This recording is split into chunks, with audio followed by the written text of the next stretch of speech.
cette conférence à 3 voix, donc qu'on a intitulée Pourquoi le 1er novembre 54 ?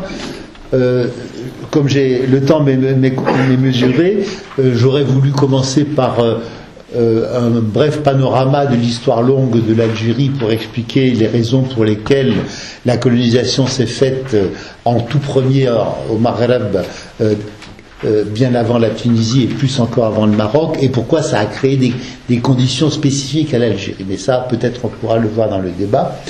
Là, je vais m'en tenir au temps colonial, au temps moyen, en disant 2 mots sur la colonisation de l'Algérie par la France, avec les conséquences qu'elle a engendrées. D'une part, les dépossessions et des traumatismes. On sait que la conquête a été violente, on sait qu'elle a coûté, si l'on en croit les chiffres plausibles de Jacques Frémaux, autour de 400-500 000 morts, et si on ajoute les famines à répétition, notamment la grande famine de 67-68, on ne sera pas loin du million de victimes sur une population d'environ 3 millions d'habitants, c'est-à-dire que le tiers de la population a disparu. Bien.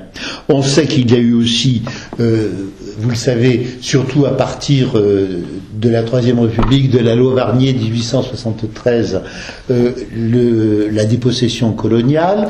La France, colonie, à la fois une colonie nationale française et une colonisation, c'est un îlot capitaliste, l'Algérie, et on sait que sur les 7-8 millions de terres cultivables en Algérie, la colonisation s'est emparée par différents procédés, je pourrais y revenir si vous voulez, mais là j'ai pas le temps, de près de 3 millions, enfin de 2 millions 9 hectares, qui étaient aussi les hectares de meilleure qualité.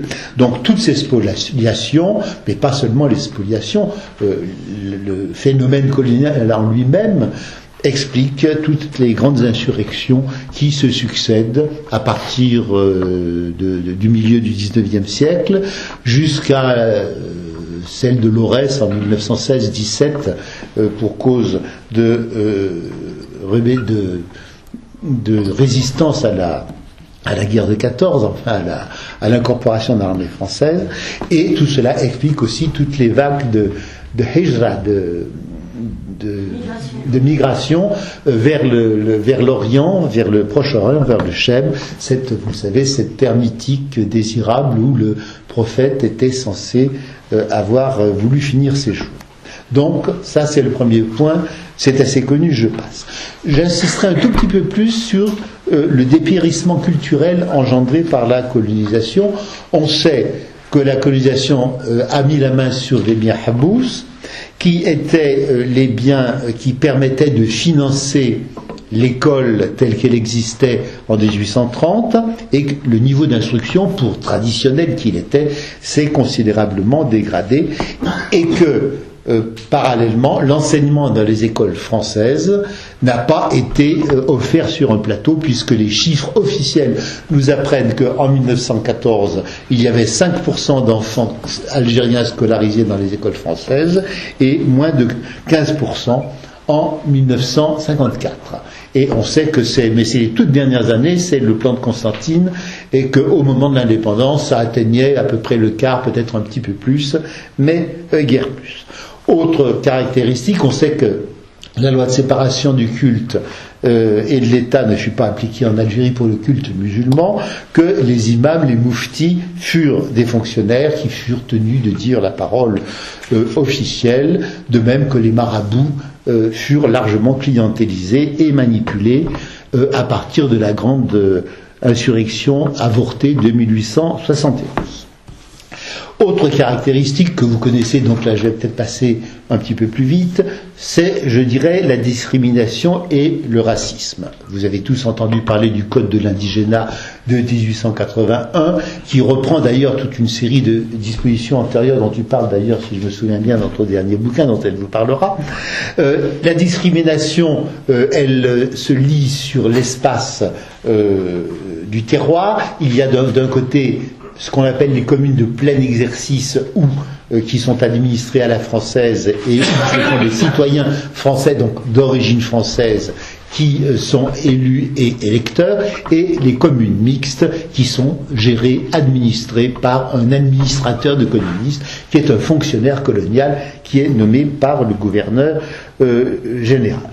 Je rappelle que le Senatus Consulte de 1865 avait bien fait des Algériens, entre guillemets, des Français, mais c'était des sujets français sans droit politique, et pour qu'ils aient ces droits politiques, pour qu'ils deviennent citoyens français, ils étaient obligés de renoncer à leur statut personnel musulman pour accepter d'être le code civil français, ce qui aussi, pour un Algérien, était représenté comme une apostasie absolue.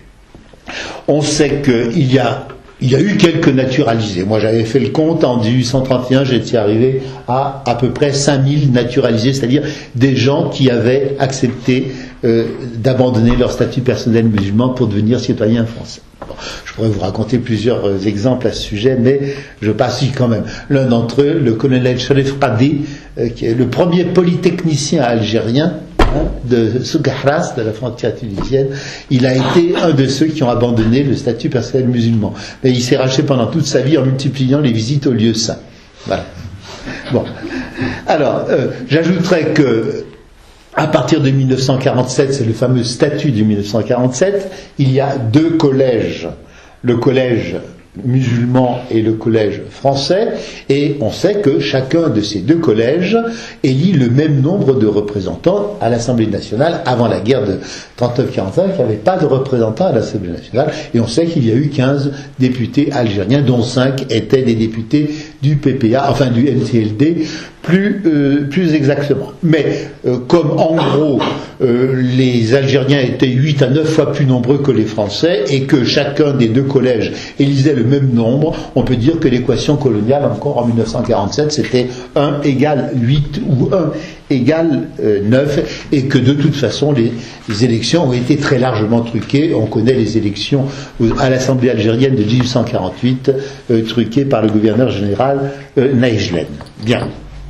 Donc, devant cette série d'affronts, on peut dire qu'il y a eu un repli des Algériens dans ce que j'appellerais l'inentamé ou l'inentamable.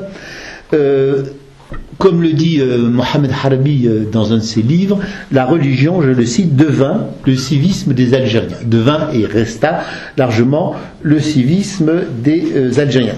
Ce qui ne signifiait absolument pas qu'il n'y ait pas eu ces jeunes Algériens, francisés et francophones, mais il serait tout à fait faux de penser qu'ils sont tombés dans la langue de bois du colonisateur. Ils ont conservé leurs ancrages et leurs relations avec leur société. Il y a notamment une thèse qui a été soutenue il y a une semaine par un bon historien, Julien Fromage, qui montre que les relations entre la fédération des élus, qu'on disait francisés, francophones, ils l'étaient en effet, et les oulémas, il n'y avait pas de rupture entre eux. Il y avait des relations extrêmement subtiles, souvent parfois conflictuelles, mais pas toujours, et les alliances matrimoniales marchaient pas mal entre tous. Bien.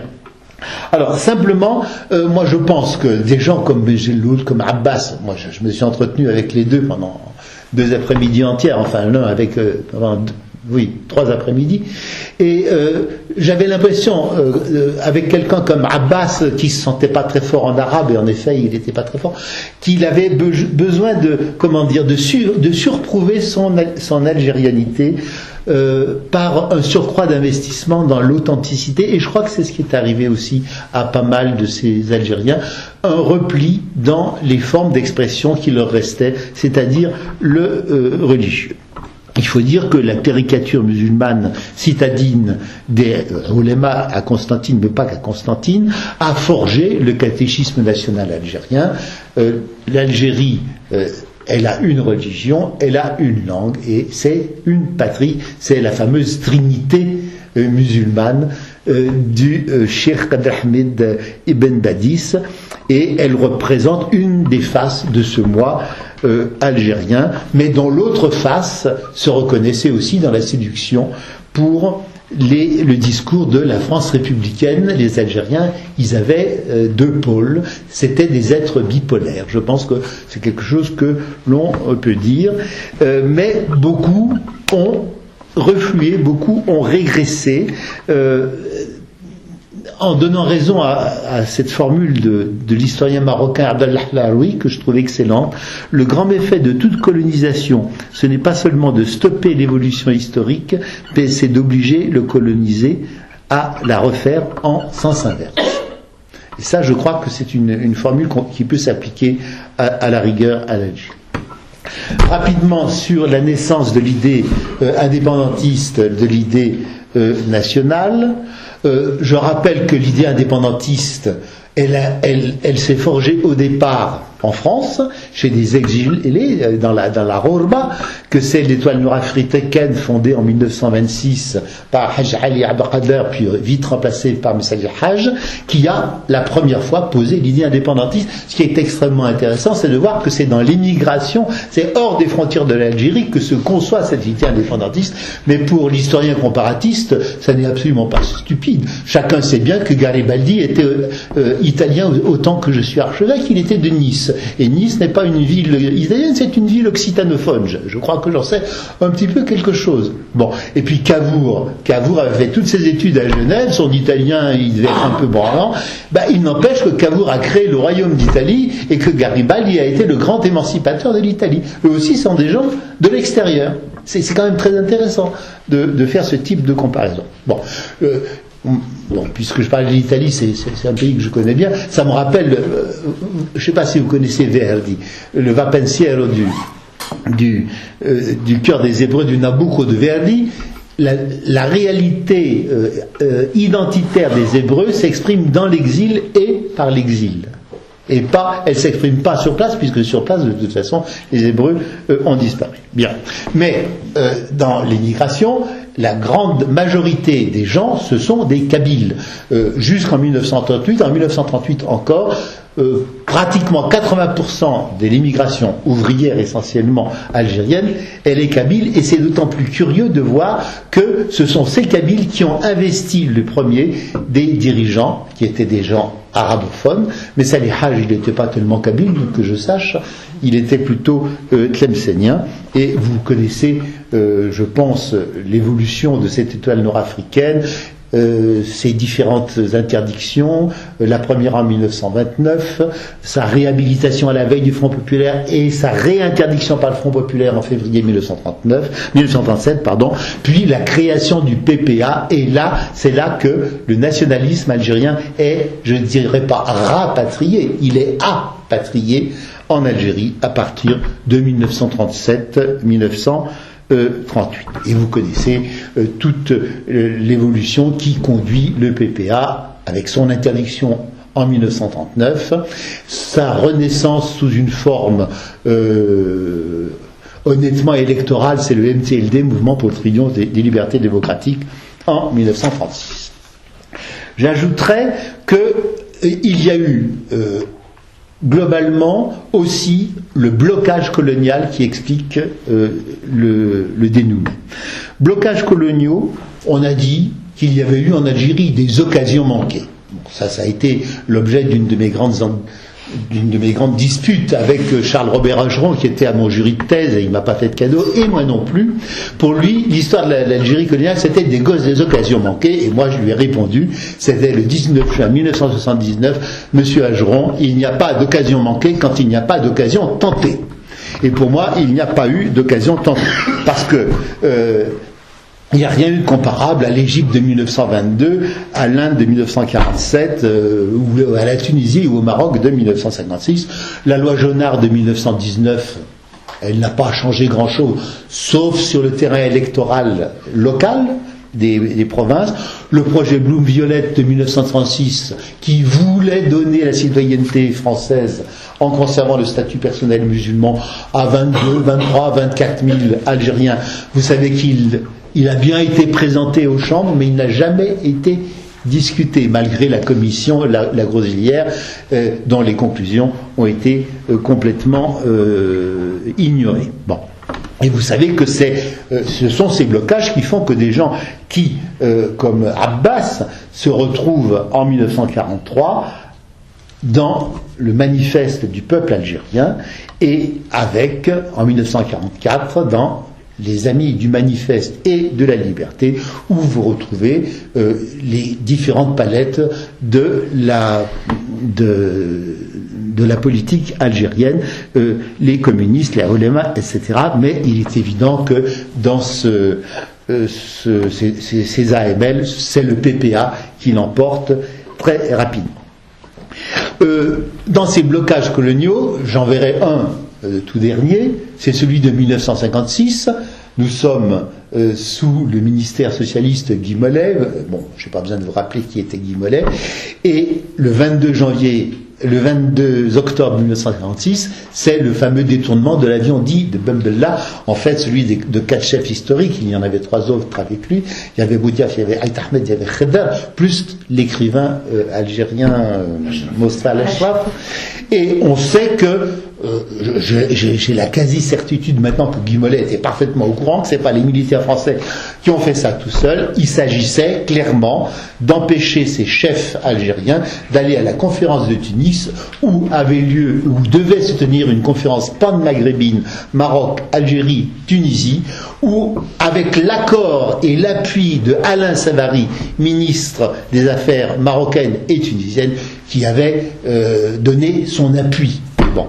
Et vous savez que ça a été l'aboutissement, le dernier blocage colonial, et une fois, Savary est allé hurler auprès de Guy Mollet.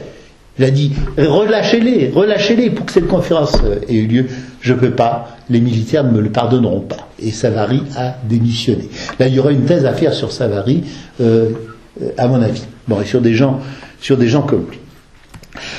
Ça a été le premier acte connu de piraterie algérienne, vous le savez. Aérienne. Qu'est-ce que j'ai dit ? Algérienne. Algérienne, mais c'était aérienne. Oui, c'est affreux, vous voyez. Je suis dans le fond un colonialiste effronté.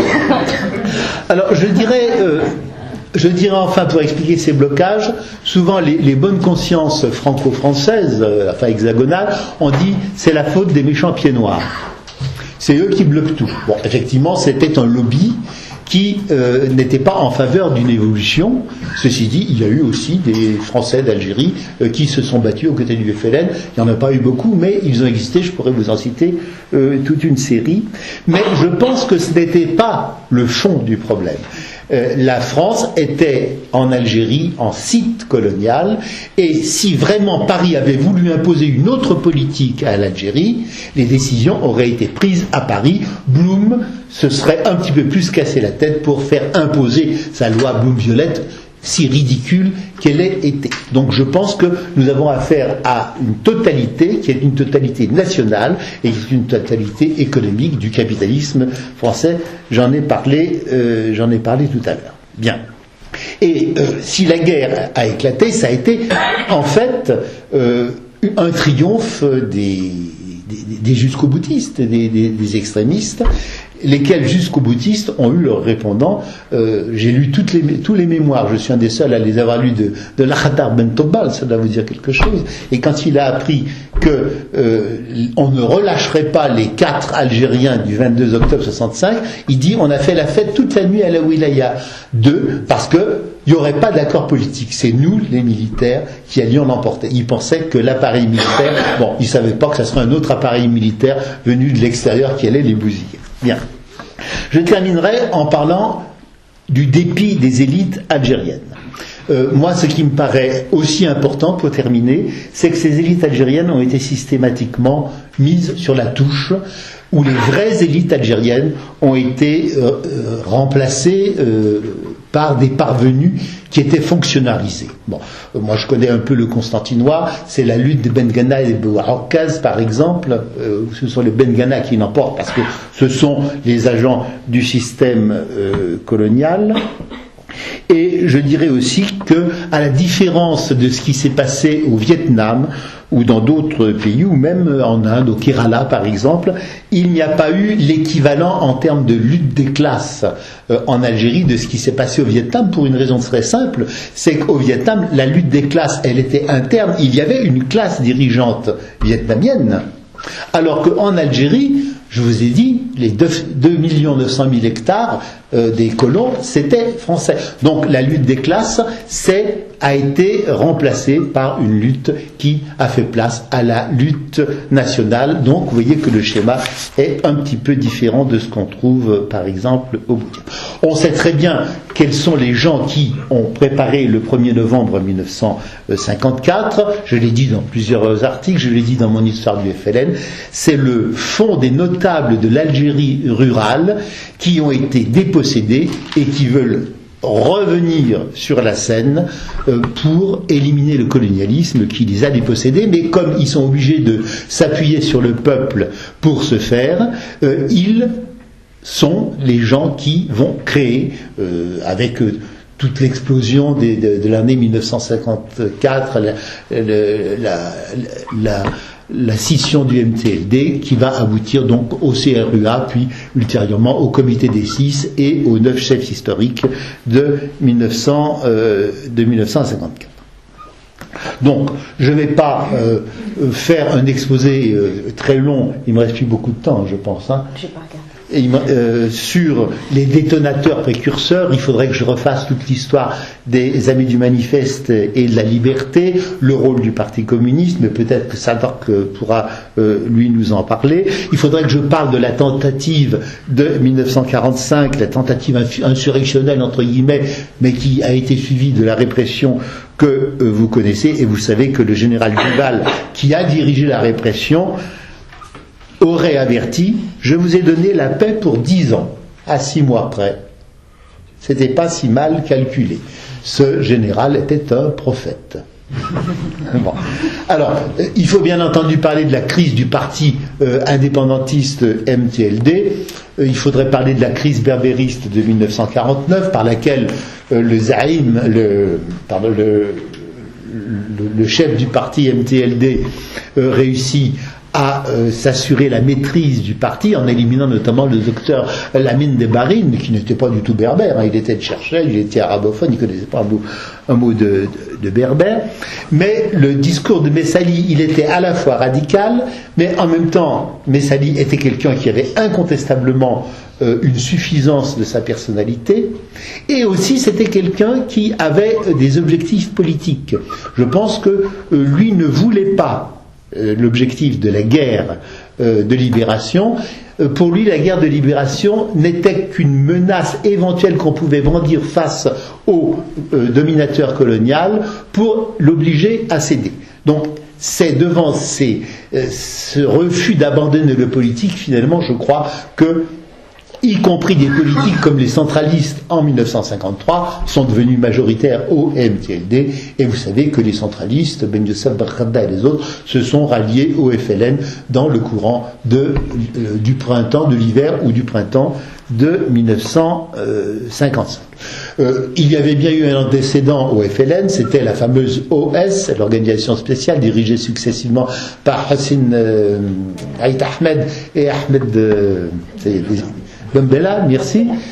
Mais vous savez que cette organisation spéciale, à l'époque du MTLD, on ne l'a jamais vraiment pris au sérieux. Et quand on lit les mémoires de Hassan Haït Ahmed, on se rend bien compte que ça n'a jamais été qu'un petit Kriegspiel qui n'a jamais été vraiment pris au sérieux par Messali. Et ce qui est intéressant, c'est de voir que une bonne partie des cadres du FLN qui prennent le relais en 1954, ce sont des gens justement qui sont issus de l'organisation spéciale qui a été victime d'une répression terrible en 1950-1951. Donc, d'où le comité des 6, d'où le CRUA, d'où le comité des 6 et d'où les 9 chefs historiques. Je pourrais vous faire une longue tirade sur les 9 chefs historiques, mais je pense que c'est quand même Boudiaf qui fut le vrai concepteur logistique de l'insurrection, du déclenchement de l'insurrection.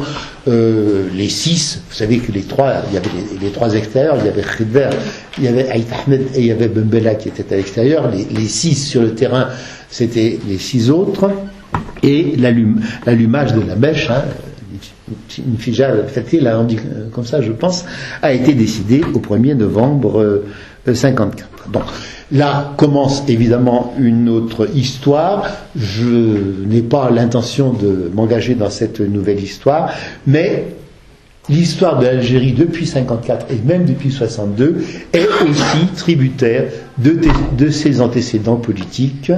Et évidemment, c'est quelque chose dont on ne parlera pas maintenant, mais peut-être dans le débat, éventuellement, on pourra en parler. Oh oui, ça va, j'ai respecté à peu près. Je vais essayer de respecter moi aussi. Je crois que Gilbert a bien placé le cadre historique et politique de l'insurrection de 54. En ce qui me concerne, je vais plutôt aborder la facette sous l'angle subjectif. Qu'est-ce qui a amené à cette idée de lutte armée qui lui a donné ce poids? Qu'est-ce qui a donné à l'idée de lutte armée un tel poids?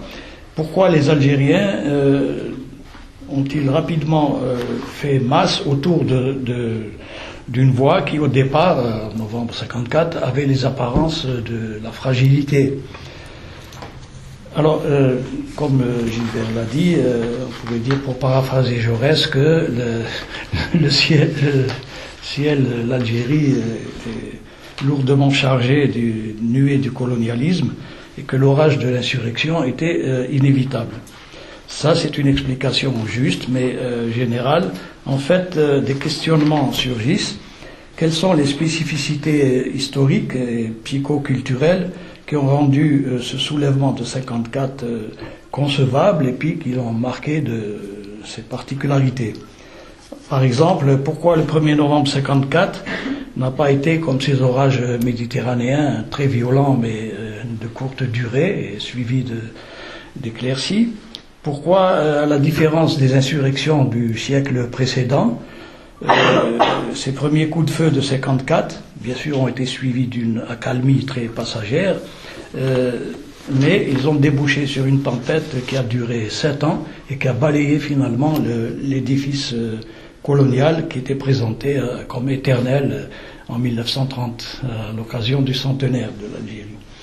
Il y a une autre spécificité dans cette entrée dans une guerre asymétrique. Pourquoi le peuple algérien a dû consentir tellement de sacrifices prolongés, alors que dans l'espace maghrébin et africain, beaucoup de pays étaient parvenus, presque sans coup férir, à la reconnaissance de leur droit à l'autodétermination. Bien sûr, il y avait l'influence le contexte du soulèvement algérien. Alors, donc, ce 1er novembre, ça a été un pari, celui d'une avant-garde nationaliste restreinte, avec une part d'improvisation, parce que, entre autres, pour sortir d'une crise politique interne au PPA-MTLD, mais pourquoi a-t-il fini par déboucher sur une rupture entre deux époques historiques pour l'Algérie et pour une grande partie du monde colonisé?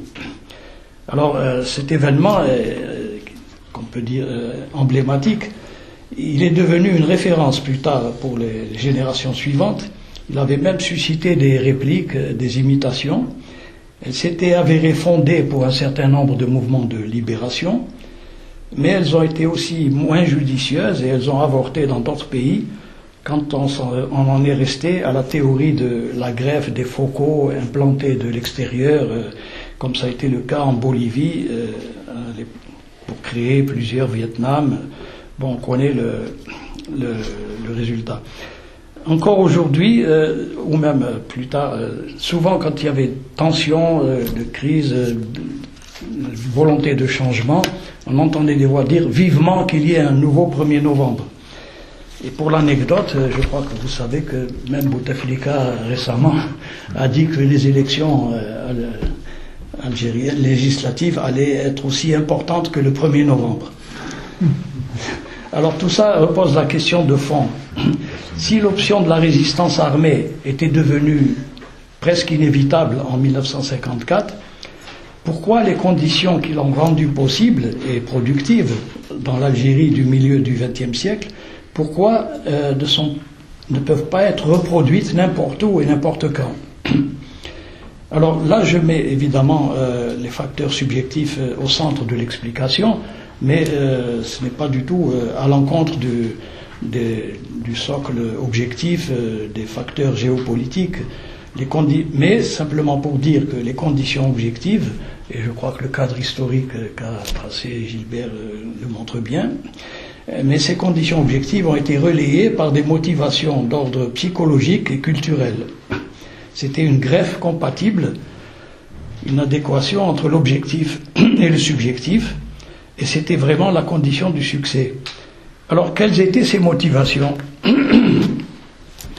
L'insurrection du 1er novembre, comme je l'ai dit, avait été un pari audacieux sur la suite des événements. Mais en aucune façon, ça n'a été un miracle.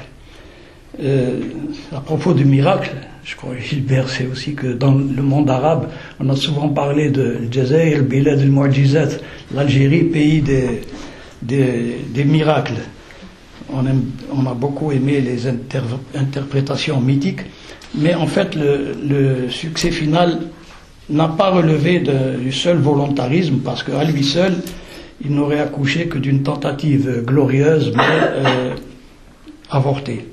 La vérité, c'est que dans le cadre d'un rapport de force objectif, national et international, qui était de plus en plus favorable, ce potentiel subjectif interne s'y prêtait. Le 1er novembre, de ce point de vue, est le résultat d'une longue maturation dans les opinions algériennes. Et il y a deux facteurs complémentaires qui se sont forgés l'un et l'autre dans le cours du processus historique.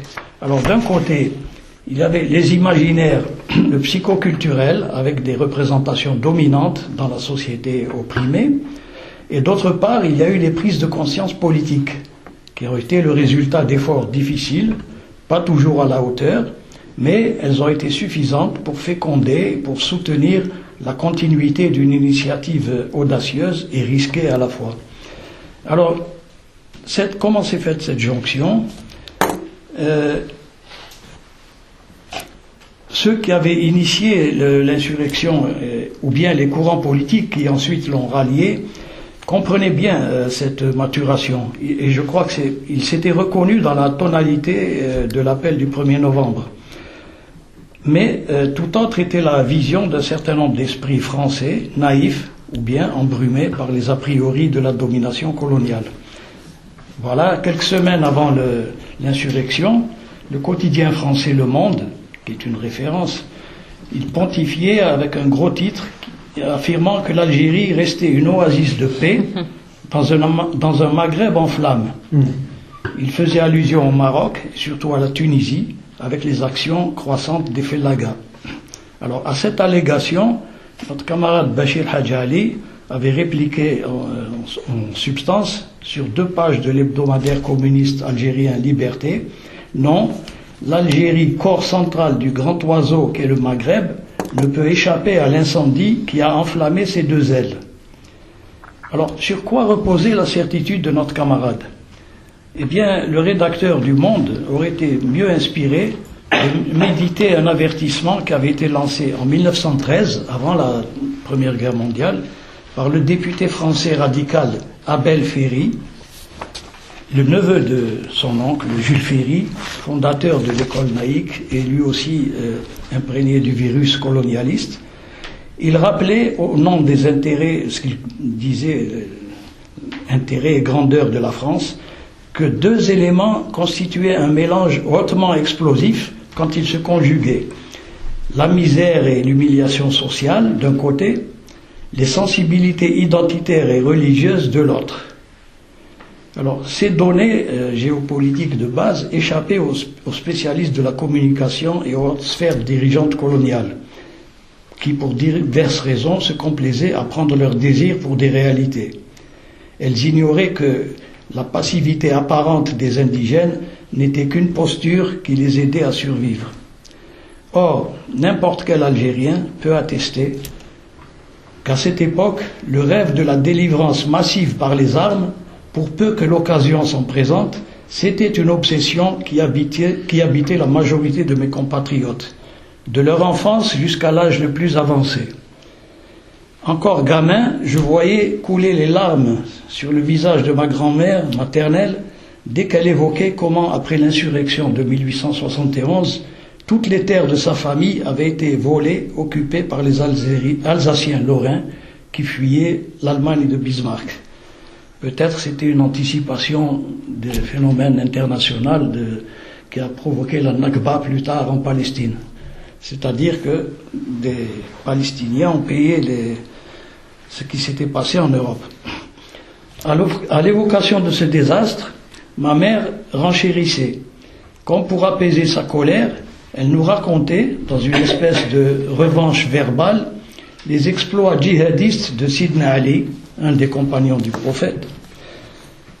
Un épisode que nous rappelait aussi les contes en prose rimée des Meddah, c'était un peu les troubadours populaires sur les places des villages, qui chaque mercredi exaltaient les exploits qui étaient représentés sur des estampes naïves qui étaient posées sur le sol. Et ma mère ajoutait avec amertume, mais nous, les musulmans, nous ne savons pas comploter. Et elle le disait en kabyle, nous ne savons pas comploter. Et c'était là le hic, parce que le seul obstacle au passage à l'acte, à la révolte, dans l'imaginaire évidemment, c'était le manque de confiance dans la concertation collective. Encore enfant, nous exprimions entre nous cette préoccupation d'une façon simpliste et arithmétique. Nous, les musulmans, nous sommes 10 fois plus nombreux qu'eux. Si chacun de nous ne s'occupait que d'un seul français, nous disions kafir ou gaouri, le problème serait facilement réglé. Je signale en passant que cette même recette géniale habitait les fantasmes de nombreux pieds noirs et adeptes de l'OAS.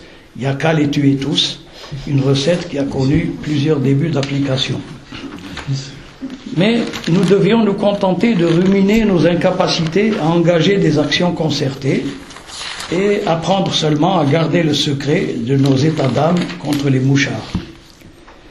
Alors, qu'est-ce qui a fait progresser ensuite les mentalités dans toute la société? Qu'est-ce qui leur a donné plus d'assurance et d'espoir?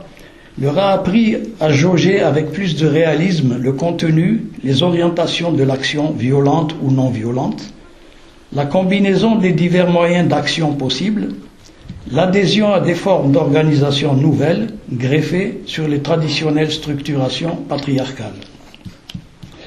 Eh bien, cette évolution s'est réalisée à travers l'émergence progressive de noyaux associatifs et politiques, d'abord minoritaires.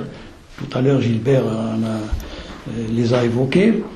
Puis, cela s'est fait à un rythme plus rapide, plus massif, à partir de la fin des années 30, sous l'influence des événements internationaux de grande importance qui avaient pénétré la scène algérienne à travers de multiples canaux jusqu'aux bourgades et les douars les plus reculés, c'est-à-dire les douars ou les bourgades d'où étaient originaires les habitants des villes ou bien les travailleurs émigrés en France, porteurs d'une culture syndicale et politique minimum.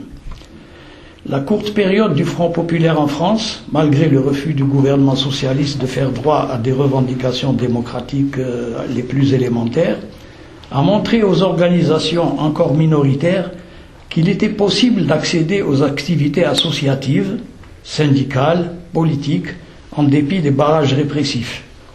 De sorte que la combativité sociale et politique est montée d'un nouveau cran. Mais c'est surtout le séisme de la Deuxième Guerre mondiale et des résistances à l'occupation nazie qui nous a éveillés à la dynamique des luttes pacifiques et non pacifiques. Après sa défaite de 1940, l'armée française n'était plus considérée par nous comme invincible. Après le débarquement anglo-américain de 1942, en Afrique du Nord, en Algérie, cette armée faisait piètre figure à côté du spectacle des troupes motorisées américaines. Les Algériens, au même moment, sont devenus aussi partie prenante plus consciente de l'usage des armes dans les campagnes de libération d'Italie et de France.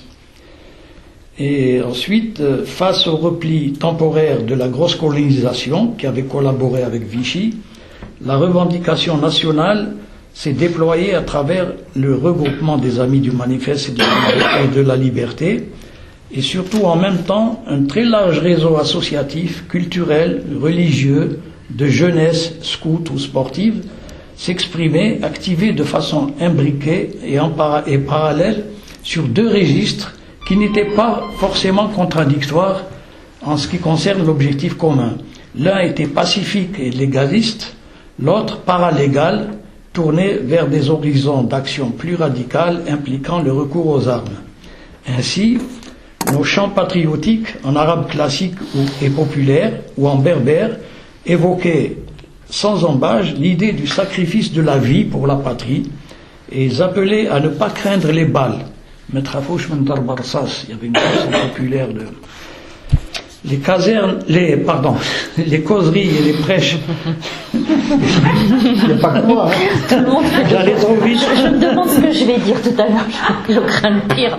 Les prêches et les causeries, je voulais dire les causeries des cercles culturels et religieux, exaltaient les victoires militaires de l'islam à sa naissance, en dépit de l'inégalité des forces, comme lors de la fameuse bataille de Badr. Dans le mouvement scout musulman, dans l'esprit d'ailleurs de son fondateur anglais Baden-Powell, l'engagement envers l'idéal scout, c'était de mettre un savoir-faire technique et paramilitaire au service de la patrie et de ses concitoyens. Et quand un avion militaire allié s'était écrasé sur la montagne voisine, ou bien dans le contact avec les troupes des USA quand on est près du village, la recherche d'armes, c'était une de nos préoccupations. L'attrait pour la perspective de la lutte armée allait de pair avec la politisation croissante du mouvement nationaliste, même si cette politisation ne s'accompagnait pas d'une réflexion qui articulait mieux dans les esprits les luttes militaires et les luttes pacifiques syndicales, électorales, associatives. Cette insuffisance va être ressentie plus tard dans les sphères dirigeantes nationalistes par l'improvisation à l'époque du 8 mai 45, avec des ordres et des contre-ordres d'insurrection, ou bien la façon dont les couches de la paysannerie pauvre à cette même époque, dans le Constantinois, avaient réagi d'une façon spontanée à cette répression, faute d'orientation assez claire. C'est la même carence dans l'évaluation des stratégies et des rapports de force politico-militaires qui s'est révélée après la défaite arabe dans la première guerre israélo-arabe de Palestine, qui a été une douche glacée à côté des rodomontades nationalistes qui étaient polarisées sur la puissance supposée d'une ligue arabe qui était idéalisée à outrance. Le 8 mai 45 a eu deux sortes d'effets. La division et le pessimisme avaient été assez rapidement surmontés dans la majeure partie de l'opinion, en particulier grâce à la campagne pour l'amnistie qui avait été initiée par les communistes et qui a bénéficié d'un rapport de force favorable sur la scène politique française. En même temps, le 8 mai a consolidé l'opinion algérienne dans l'opinion que le colonialisme ne nous laissait plus d'autre issue que la violence armée pour se libérer. C'est à partir de ce moment-là vraiment que c'était devenu une conviction politique assez forte. Certains courants nationalistes moins convaincus, ou bien sensibles aux séductions des colonialistes, les fractions libérales, qu'on appelait libérales à l'époque, concevaient les voies politiques comme opposées à l'option armée et non pas complémentaires. Mais cette option armée va marquer des succès chez les plus résolus avec la décision du congrès du PPA-MTLD de 1947 de créer l'organisation spéciale OSS.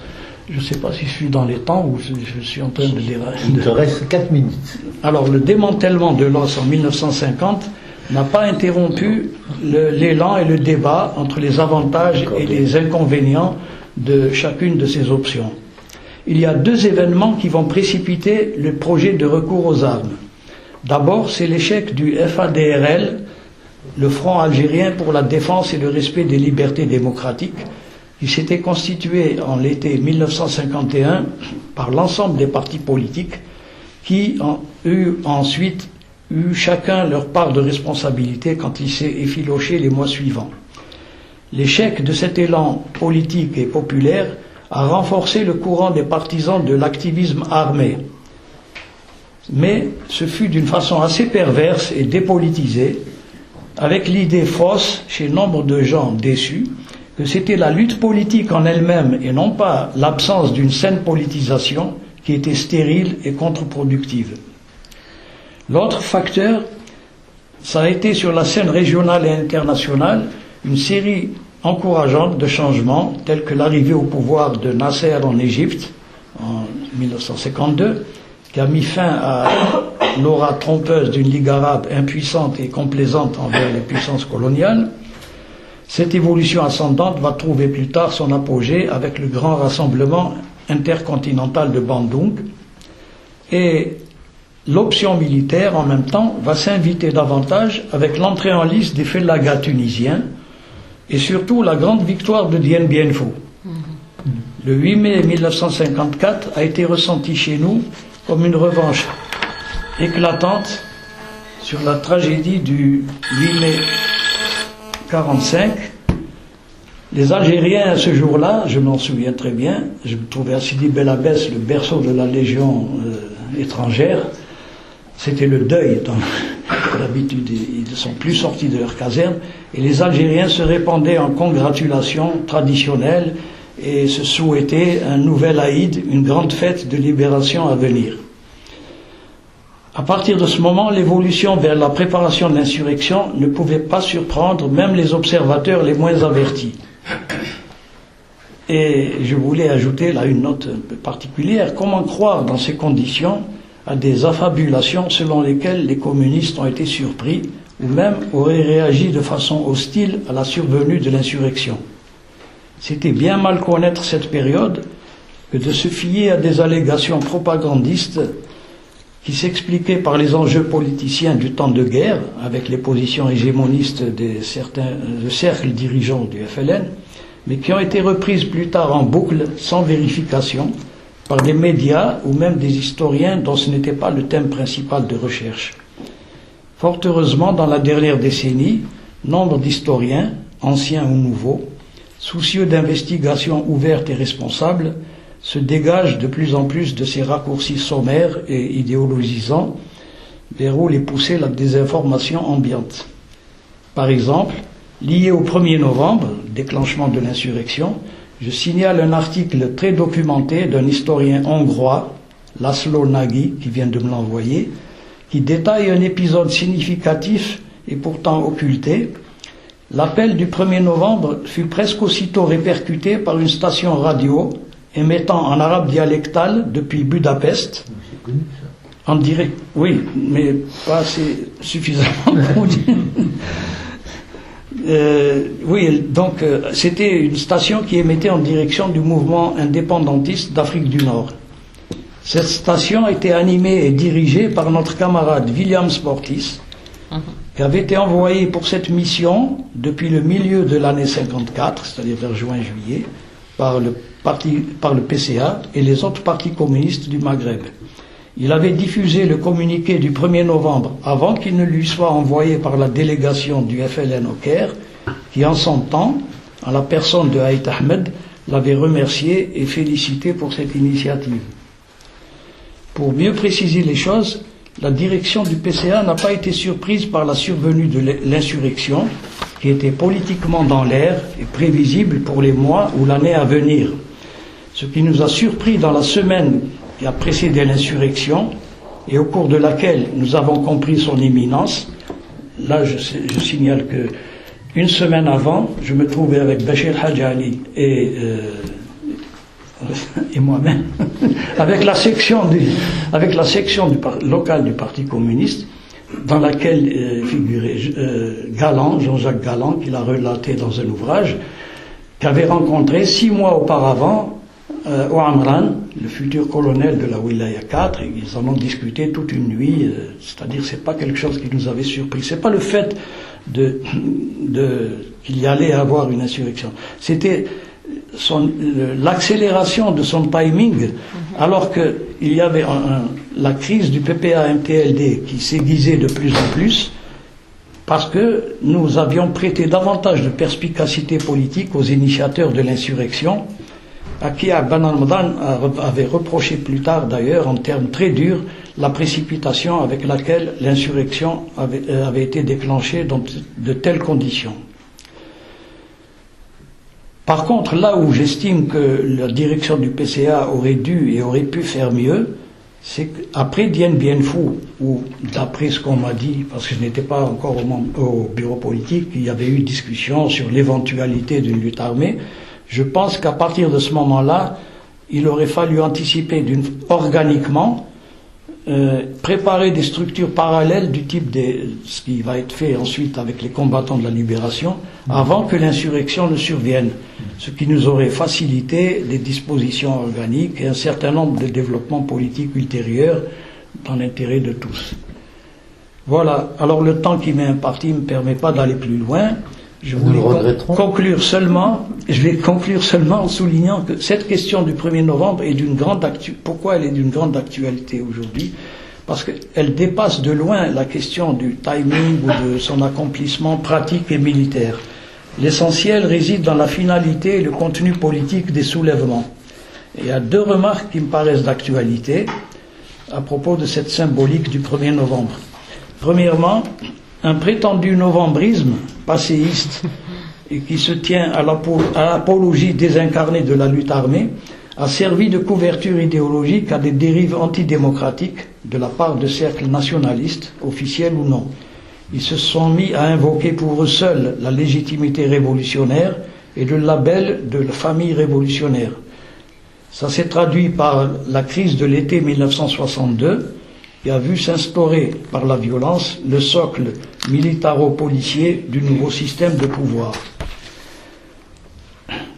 Ensuite, les vertus qui ont été attribuées à la violence armée, sans évaluation critique de son contenu, sont à l'origine de fautes politiques graves, désastreuses, telles que les affrontements armés en Kabylie en 1964, puis dans tout le pays pendant toute la décennie de 1990.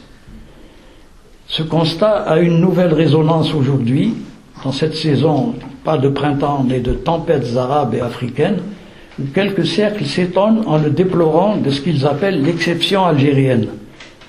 Ils caressent, par mimétisme envers le 1er novembre 1954, le calcul dangereux d'allumer un feu par Internet ou tout autre scénario planifié.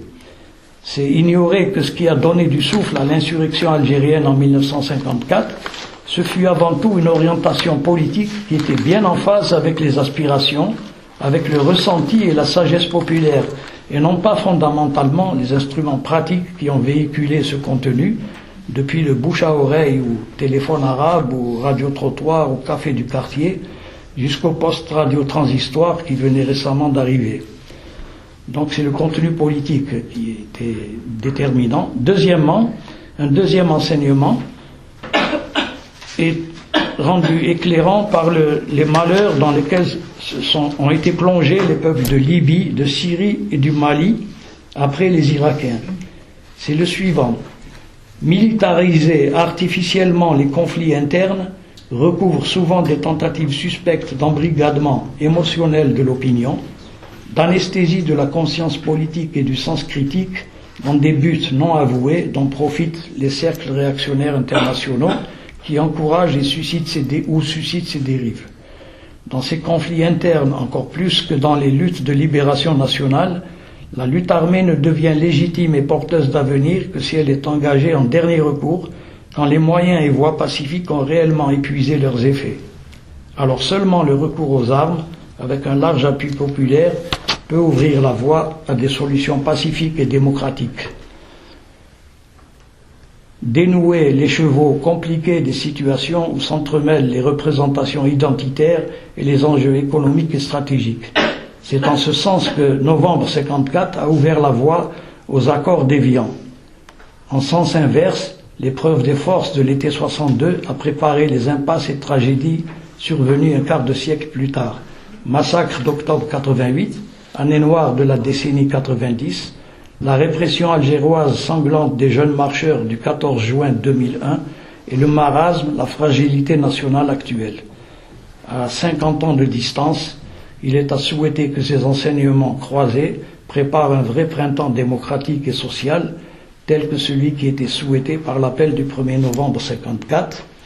C'est l'enjeu, encore en balance, des luttes en cours.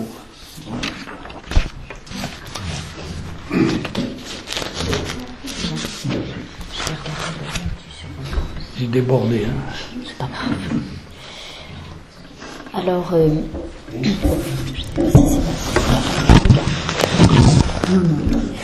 On peut dépasser 8 heures. non, on va pas. On laisse du temps à la discussion.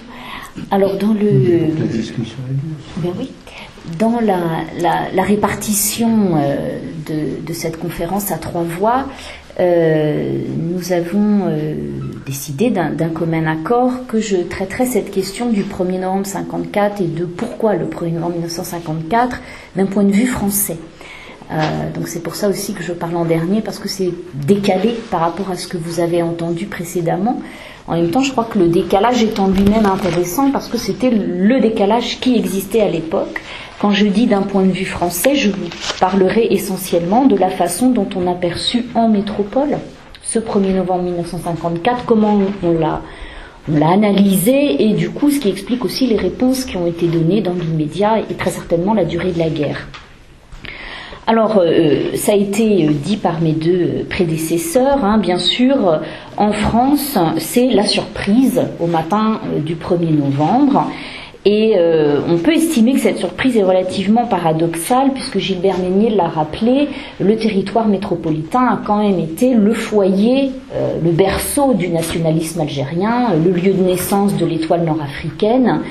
Et Messali Hadj, qui est donc le leader historique des organisations nationalistes algériennes, Étoile nord-africaine, Parti du peuple algérien, et puis en 1954 ce qu'on appelle le PPA-MTLD, c'est-à-dire en fait le PPA clandestin, le MTLD sa vitrine légale.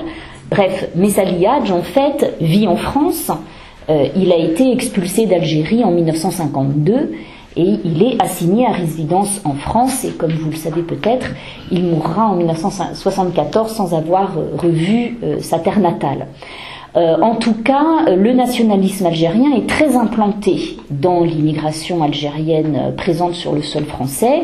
C'est une immigration très surveillée et qui est connue pour être une immigration relativement politisée. Et en dépit de cela, c'est la surprise au matin du 1er novembre. Alors la surprise, on la lit quand on lit la presse, hein, la citation qui a été faite à l'instant du Monde, c'est exactement ce qu'on retrouve au lendemain du 1er novembre dans des journaux qui ne sont pas des journaux, je dirais, à la fibre anticolonialiste, et qui effectivement voyaient l'Algérie comme un oasis de paix entre ses deux voisins, Maroc et Algérie. Alors il y a une petite nuance, Maroc et Tunisie, ben voilà. J'espère qu'il n'y en aura pas d'autres. Donc une petite nuance, c'est quand on regarde un quotidien comme l'Humanité. On est surpris à l'Humanité, en tout cas dans ce qui est écrit dans ce journal-là. Alors, je pense que ce qui a été dit précédemment concerne beaucoup plus le PCA que le PCF, mais on est moins surpris que dans le reste de la presse française, moins surpris parce que en fait, on n'est pas tant surpris que cela qu'il y ait une explosion. Mais en revanche, ce qu'on ne connaît pas, c'est cette nouvelle organisation qui apparaît, et puis on ne savait pas du tout, évidemment, que les choses allaient se produire à ce moment-là. Alors, la surprise, elle est aussi à nuancer au sein des services de renseignement. Jean Vaujour, qui était le directeur de la Sûreté nationale en Algérie, raconte dans ses mémoires qu'il a passé son temps à alerter les autorités parisiennes du fait qu'il se tramait quelque chose chez les nationalistes algériens. Alors, d'après ce qu'il dit dans ses mémoires, il n'avait pas complètement bien compris les choses. Il avait vu qu'il y avait des tentatives de regroupement, de la recherche d'armes, mais lui pensait en fait que le PPA-MTLD allait reconstituer sa branche armée, ce qui a été dit aussi précédemment, une branche armée qui avait été créée puis complètement démantelée par les services de police français en 50-51. Il y avait quand même eu toute une série de condamnations et donc outre les chefs historiques du FLN qui ont été cités précédemment, quelqu'un comme Amban Randam par exemple, en 54 il est en prison parce qu'il a été condamné dans les procès de Los avant 1954. Donc bref, Jean Vaujour, lui, ce qu'il dit au gouvernement français, c'est il se prépare quelque chose, c'est probablement une reconstitution de la branche armée. Il n'a pas du tout compris que c'était la création d'une nouvelle organisation avec une ambition qui allait bien au-delà d'une simple branche armée. Alors ce qu'il dit, c'est qu'à Paris, on ne le croyait pas. Et qu'on ne le croyait pas parce qu'on n'avait pas conscience de l'atmosphère qui régnait dans le pays et qui a été bien décrite parce qu'il vous a été dit précédemment, mais qui n'était pas crue à Paris. Alors, au lendemain du 1er novembre, au sein des cercles politiques, c'est bien connu, vous avez tous ces fameux discours, l'Algérie c'est la France. Alors, on cite toujours François Mitterrand, ministre de l'Intérieur, mais Pierre Mendès France fait un discours absolument similaire. Tout ça, c'est quelques jours après le 1er novembre, il y a un débat à l'Assemblée nationale et tous les orateurs gouvernementaux sont absolument sur cette même longueur d'onde d'une Algérie soudée au territoire français dans cette République une et indivisible. Alors, du côté des Français, je dirais, dans la société française, on pourra peut-être en discuter, mais je ne pense pas qu'il y ait eu un attachement fort des Français à cette Algérie, c'est la France. Autant c'était un dogme inébranlable dans la classe politique, autant les Français se sont assez vite résignés à l'idée d'un détachement de l'Algérie de la France. Alors, c'est pas qu'une conviction, ça a été très bien argumenté par l'historien Charles-Robert Ageron, qui a cité Gilbert Meignet précédemment, et qui a étudié notamment les sondages. Et en fait, à partir de juillet 1956, après les rappels massifs sous les drapeaux qui sont décidés par le gouvernement Guy Mollet à la suite des pouvoirs spéciaux, eh bien, les sondages montrent que dans leur majorité, les Français seraient prêts à un relâchement du lien colonial avec la France, peut-être l'autonomie, c'est pas forcément l'indépendance, si jamais les événements devaient durer, s'amplifier et impliquer effectivement le départ du contingent qui a déjà été mis en œuvre. On passe à peu près dans les effectifs sur place, on arrive à 400 000 à l'été 56, donc c'est vraiment le moment de la massification des appels et des rappels sous les drapeaux. Il y a des manifestations au départ des trains dans les gares, etc., etc.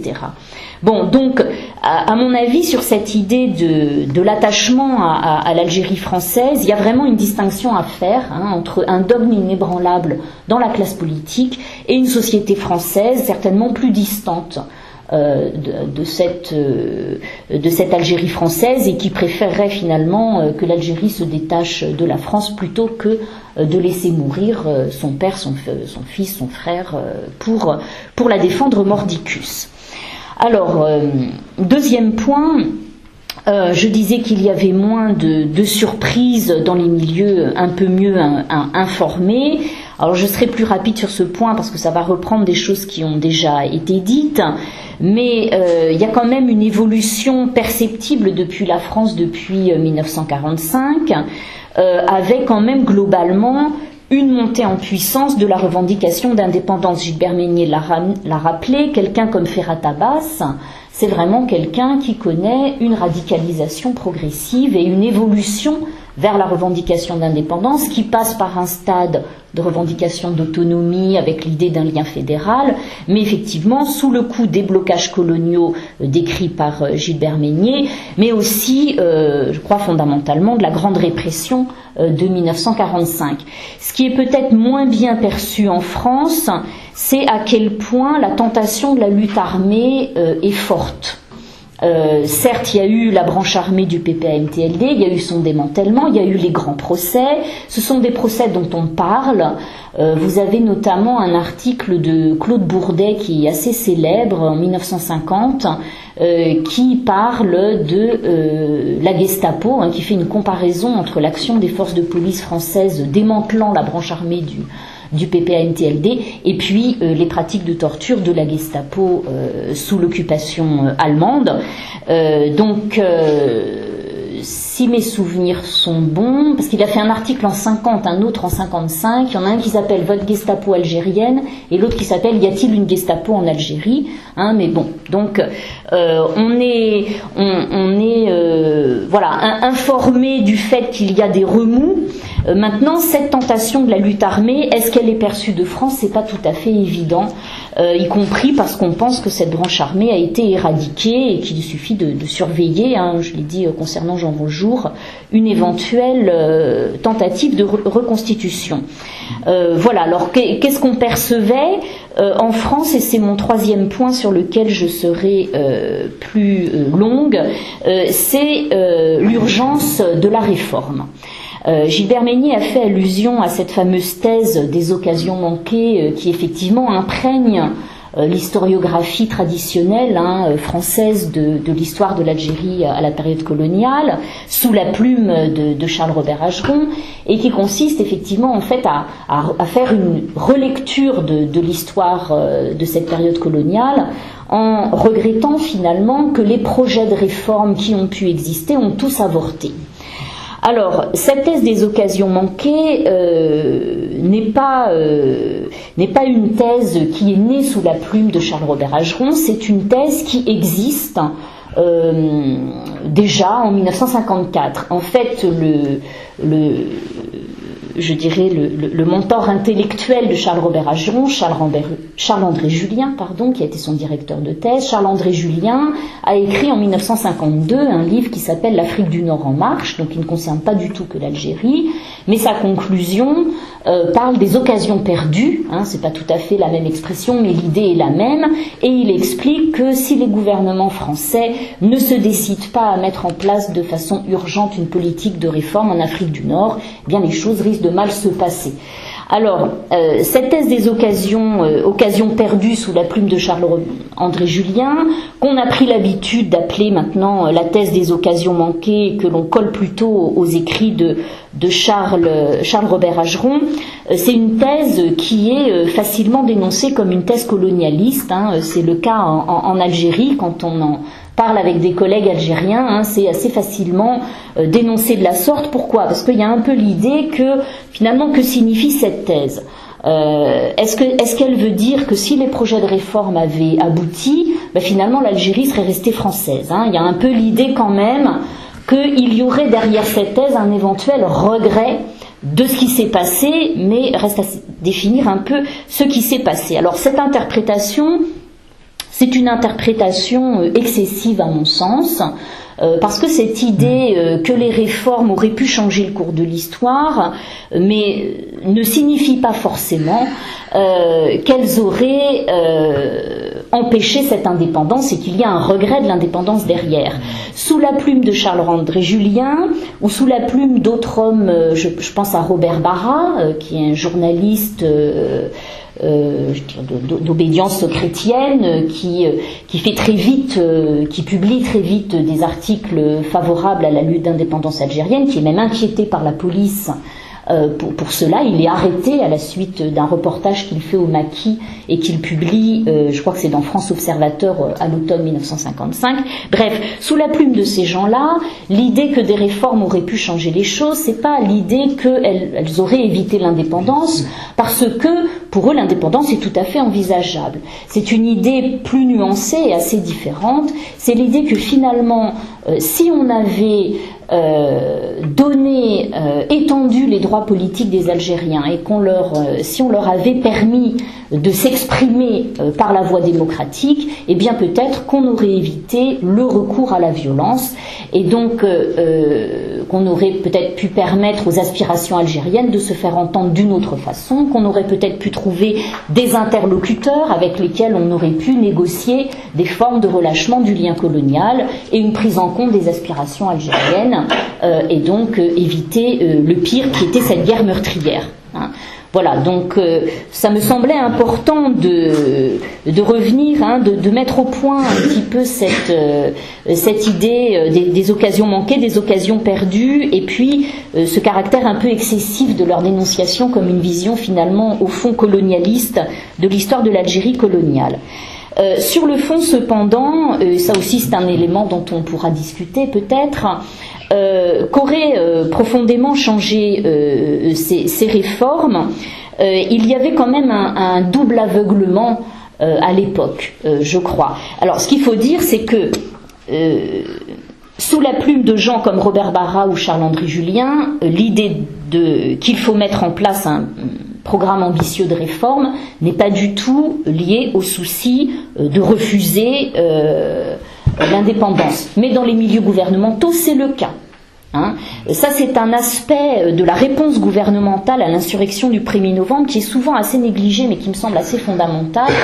Tous les gouvernements développent des plans de réforme, programment des plans de réforme, et notamment en matière économique et sociale. Alors là, dans les gouvernements, bien sûr, il y a l'idée que la réforme pourrait éviter l'indépendance. Hein. Là, chez eux, oui, c'est le cas. Alors, double aveuglement chez eux, je le disais, hein, chez ceux qui pensent que les réformes pourraient éviter l'indépendance.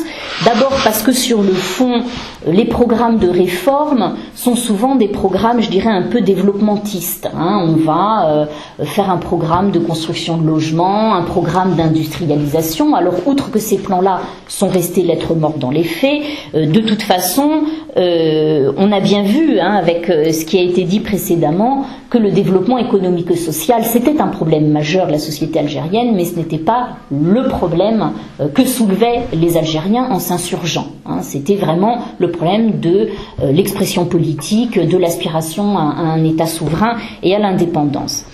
Par ailleurs, il y a aussi un aveuglement dans ce type de réforme et des projets qui ont pu exister, c'est que finalement, ils se sont quand même heurtés à des formes de refus au sein même de la société algérienne. Gilbert Meignet l'a dit, on insiste beaucoup sur le fait, par exemple, que le projet Blum-Violette échoue parce que les Français d'Algérie, les représentants des Français d'Algérie font en sorte que le projet ne soit pas étudié et ne puisse pas aboutir. Mais il n'empêche que sur toute la période coloniale, quand il y a eu des tentatives ou l'idée de l'extension des droits politiques, eh bien ça ne répondait pas aux aspirations qui s'exprimaient. Alors il y a un exemple, moi, que j'aime beaucoup, c'est en 1887, c'est dès 1887, il y a un député français qui dépose un projet très audacieux, tout à fait assimilationniste, d'extension des droits de la citoyenneté aux Algériens. Eh bien, il y a à ce moment-là une pétition de notables de Constantine qui s'y oppose, hein, en disant mais nous ne voulons pas être citoyens français, ce n'est pas notre souhait. Nous ne sommes pas français, ce n'est pas ce que nous souhaitons être. Et d'une certaine façon, alors on ne peut pas dire si le projet Blum-Violette avait abouti ce qu'il aurait donné, mais c'est aussi ce que donne, je crois, la leçon de la dernière grande ordonnance réformatrice, qui est celle du 7 mars 1944.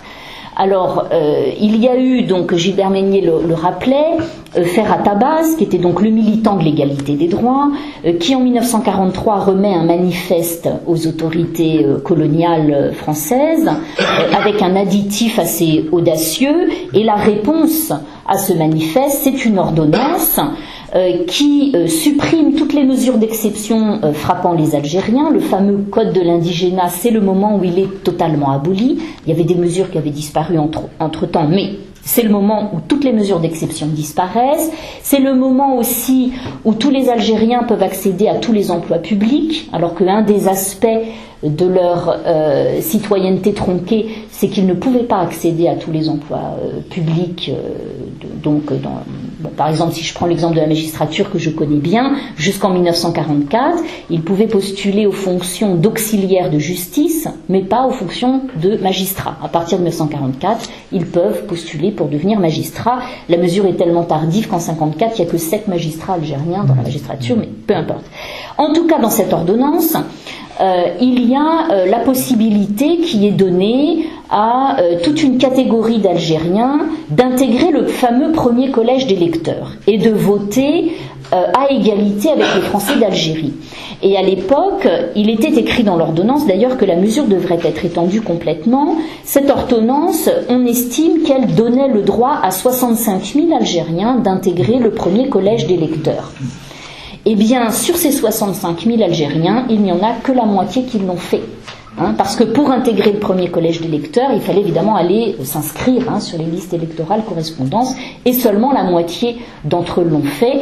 Et il y avait, ça c'est Mohamed Arbi qui le raconte, un slogan nationaliste disant que celui qui vote est un apostat, et qu'il n'était pas question de collaborer à cette réforme coloniale.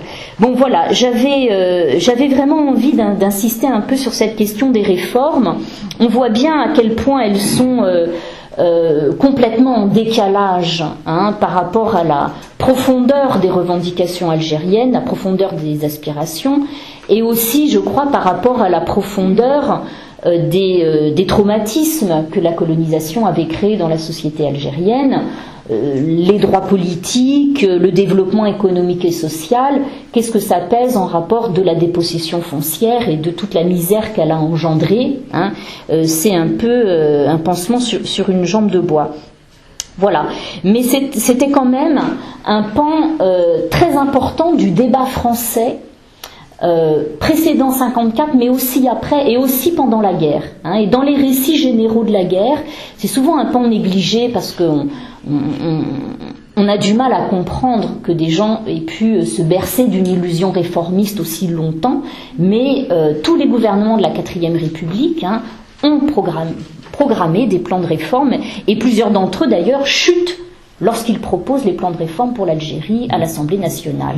Et de ce point de vue-là, ce sera mon dernier mot, je pense que la politique du général de Gaulle en 58 n'est pas si originale que cela. Quand il annonce le collège unique, quand il lance le plan de Constantine en 58, en fait, il ne fait finalement qu'avoir l'audace d'aller jusqu'au bout, là où ses prédécesseurs n'avaient pas osé ou n'avaient pas pu le faire parce qu'ils avaient été mis en minorité à la Chambre. Et de toute façon, cette politique-là, c'est aussi l'échec, puisque un an après le plan de Constantine, il est bien contraint de proposer l'autodétermination. Voilà.